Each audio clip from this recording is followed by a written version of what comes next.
से सनी जायसवाल प्रदेश अध्यक्ष आप पर क्या कुछ कहिएगा। एक जान की कीमत 5,000, सिर्फ 5,000 क्यों? देखिए, जो लोग सरकार के बाहर हैं और इस कानून का विरोध कर रहे हैं, वो भी तब इस कानून के समर्थन में थे। शराबबंदी के नीति की घोषणा हुई थी। संयोग से मैं इस पूरे घोषणा के इतिहास के बुनियाद में रहा हूँ।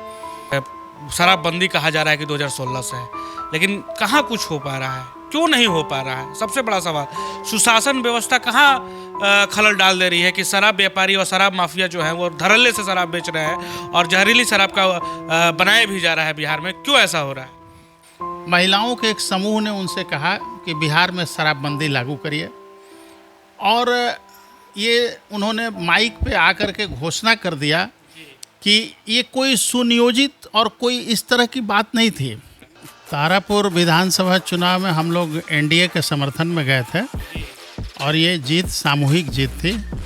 नमस्कार, आप देख रहे हैं आशा एक भारत, मैं रैना सिंह और अभी हम आरा भोजपुर बिहार में हैं और हमारे साथ पूर्व आईएएस ऑफिसर उदय कुमार सिंह है। वर्तमान में ये बीजेपी प्रदेश प्रवक्ता हैं। अभी बीजेपी और बिहार में जिस तरीके से राजनीति चल रही है, और तारापुर पहुंचे हुए थे महाशय जी और जीत दिला दिए तारापुर में। बहुत कठिन परिश्रम से था वहां पे जीत, क्योंकि अरुण साह को आरजेडी उतारी थी। दूसरी तरफ ये पहुंचे हुए थे और किस तरीके से इन्होंने तारापुर में एकजुट किया और क्या कुछ ये बता रहे हैं जीत के बाद, ये भी जानेंगे। और साथ ही साथ जहरीली शराब कांड पे जिस तरीके से मोतिहारी में संजय जायसवाल पहुंचते हैं और उन पर पीछे से ग्रामीण दौड़ जाते हैं, 5,000 रुपये देने का एक जान का कीमत का बात हो रहा है पूरे बिहार में, और इसको लेकर पूरा खबर जो है वायरल हो रहा है। तो चलिए बात करते हैं। हमारे साथ जुड़ चुके हैं सीधी बात में आशा एक भारत पे एक्सक्लूसिव उदय कुमार सिंह। सर, सबसे पहले हमारा चैनल में आपका स्वागत है। धन्यवाद। आप तारापुर पहुंचे, जीत दिला दिए सर, आप क्या कहिएगा? तारापुर विधानसभा चुनाव में हम लोग एनडीए के समर्थन में गए थे और ये जीत सामूहिक जीत थी। इस जीत में केवल मेरा प्रयास नहीं था, सब लोगों ने मिल करके वहाँ परिश्रम किया। और एनडीए का जो सरकार अभी चल रही है, इसने हर क्षेत्र में व्यापक रूप से काम किया है। माननीय मुख्यमंत्री श्री नीतीश कुमार जी के नेतृत्व में एनडीए ने जनता का विश्वास जीता है अपने काम के बल पे, और उसी काम के कारण हम लोगों को पूरी उम्मीद थी कि जनता दल यूथ दोनों ही सीटें तारापुर और कुशेश्वर स्थान जीत जाएगी और एनडीए का जो स्थिति है बिहार में वो और मजबूत होगा। सर, दूसरा सवाल ये है, अभी जहरीली शराब कांड को लेकर जिस तरीके से सनी जायसवाल प्रदेश अध्यक्ष, आप प्रदेश उपाध्यक्ष हैं, क्या कुछ कहिएगा। एक जान की कीमत 5,000, सिर्फ 5,000 क्यों? देखिए, मैं प्रदेश उपाध्यक्ष नहीं हूँ, मैं प्रदेश प्रवक्ता हूँ। और श्री संजय जायसवाल जी को मैं जानता हूँ बहुत अच्छी तरह से। वो एक निहायत ही शरीफ और डेमोक्रेटिक व्यक्ति हैं, और वहाँ पे वो सहानुभूति कोई लेने के लिए नहीं गए थे पैसा दे करके, और जान की कीमत नहीं लगाने गए थे। ऐसा वो एक अच्छे पार्लियामेंटेरियन, 3 बार के चुने हुए जनप्रतिनिधि हैं, और उन पे इस तरह का आरोप लगाना कि वो किसी के जान की कीमत लगा रहे थे, ये बड़ी ही ओछी भाषा होगी।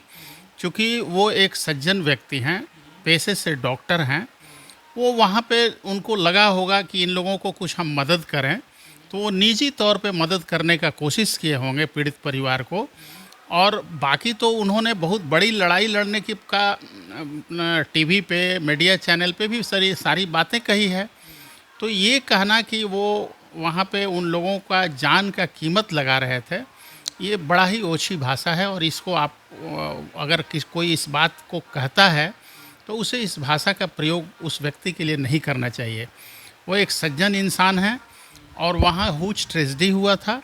हुज ट्रेजेडी में जो परिवार प्रभावित हुआ था, उसे वो सहानुभूतिपूर्वक हो सकता है कि कुछ मदद करने का प्रयास किए हों, और उस पैसे से तो कोई बहुत बड़ा मदद होता भी नहीं, और उन्होंने कीमत लगाने की बात ऐसा कोई सोच भी नहीं सकता है कि वो ऐसा करेंगे। क्या सरकार करने जा रही है? अब आपकी सरकार है, एनडीए की सरकार है, बिहार में धड़ल्ले से शराब बिक रहा है सर, और शराबबंदी कहा जा रहा है कि 2016 से है, लेकिन कहाँ कुछ हो पा रहा है, क्यों नहीं हो पा रहा है? सबसे बड़ा सवाल।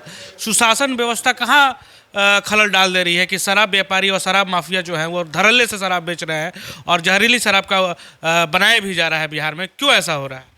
देखिए, जिस दिन सरकार के स्तर से शराबबंदी के नीति की घोषणा हुई थी, संयोग से मैं इस पूरे घोषणा के इतिहास के बुनियाद में रहा हूँ। श्री कृष्ण मेमोरियल हॉल में जीविका दीदियों का एक बैठक चल रहा था। उस बैठक में मैं भी मौजूद था, क्योंकि उस समय मैं वर्ल्ड बैंक के एक प्रोजेक्ट का प्रोजेक्ट डायरेक्टर था। मुझे जीविका दीदियों के साथ एक MOU साइन करना था सैनिटेशन से संबंधित, तो मैं भी आमंत्रित था। माननीय मुख्यमंत्री जी सभा को समाप्त करके जा रहे थे और जाने के क्रम में पीछे के तरफ से एक आवाज़ आया कि बिहार में शराब को बंद कर दीजिए। माननीय मुख्यमंत्री जी वापस लौट आए और लौटने के उपरांत उन्होंने कहा कि भाई उधर से एक आवाज़ आई है, वो हम सुनना चाह रहे हैं, क्या बात है। महिलाओं के एक समूह ने उनसे कहा कि बिहार में शराबबंदी लागू करिए, और ये उन्होंने माइक पे आकर के घोषणा कर दिया कि ये कोई सुनियोजित और कोई इस तरह की बात नहीं थी। उन्होंने वहाँ पे जो टाइम डिसीजन लिया, वहाँ पर जो जीविका दीदियाँ आई थी, उनके मांग पर उन्होंने वहीं पे घोषणा कर दिया कि मैं अगली बार अगर चुनाव जीत के आता हूँ तो मैं शराबबंदी, पूर्ण शराबबंदी कर दूंगा। लेकिन ऐसी शराबबंदी तो कोई जीविका दीदी नहीं चाहती थी कि जिस तरीके से शराबबंदी अभी है, जिस तरीके का शराबबंदी अभी बिहार में है, ऐसी शराबबंदी तो वो जीविका दीदी भी नहीं चाहती होंगी। देखिए, शराबबंदी बिहार में है। कानून जो है वो जब बना उस समय हम कलेक्टर थे, और आपको पता होगा एक्साइज एक्ट का संचालन कलेक्टर के ही माध्यम से होता है। तो उस एक्ट को काफ़ी स्ट्रिंजेंट बनाया गया था ताकि इसमें किसी तरह की कोई छेद नहीं रहे, इसका दुरुपयोग नहीं हो। ये बात अलग है कि कहीं कहीं लोग कानून को तोड़ रहे हैं, और बिहार में शराब की बिक्री बड़े कड़े कानून के रहने के बावजूद भी हो रही है। तो निश्चित तौर पे पकड़ाते भी ये लोग हैं, दंडित भी हो रहे हैं, लेकिन सरकार अपने जो प्रयास है पूर्ण शराबबंदी की, इसमें कहीं से कोई समझौता करने नहीं जा रही है।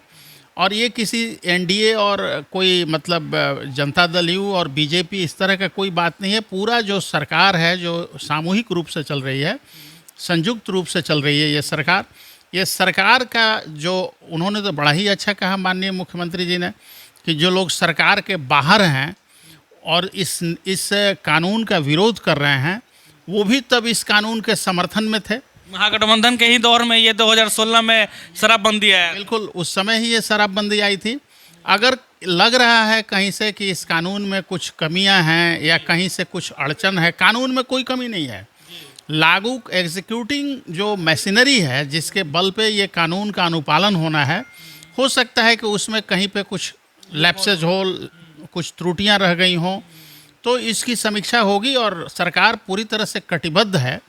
एक बैठक भी होने जा रही है बहुत बड़े स्तर पे, और हाँ, और माननीय मुख्यमंत्री की अध्यक्षता में ये बैठक होगी, और आप विश्वस्त रहें, मैं आपको निश्चिंत करता हूँ कि इसका कोई ना कोई निदान निकलेगा।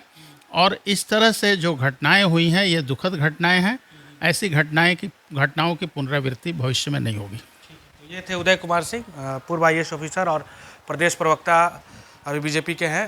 खबर यहीं तक। आप देख रहे थे आशा एक भारत। जरूर बताइएगा किस तरीके से शराबबंदी देख रहे हैं आप लोग बिहार में। क्या लगता है बिहार में जो व्यवस्था है और जिस तरीके से शराबबंदी होनी चाहिए, कितना सफल है और कितना असफल है, ये छोड़े जाते हैं हम आप सभी पे। आप कमेंट बॉक्स खुला हुआ है, जरूर बताइएगा। आपका प्यार समर्थन लगातार मिल रहा है, इसके लिए शुक्रिया। मैं रैना सिंह, आरा भोजपुर बिहार। आपका अपना आशा एक भारत को सब्सक्राइब करिए भैया, और साथ ही साथ बेल बटन दबाना ना भूलें, क्योंकि बेल बटन दबाइएगा तभी तो खबर फटाफट पाइएगा।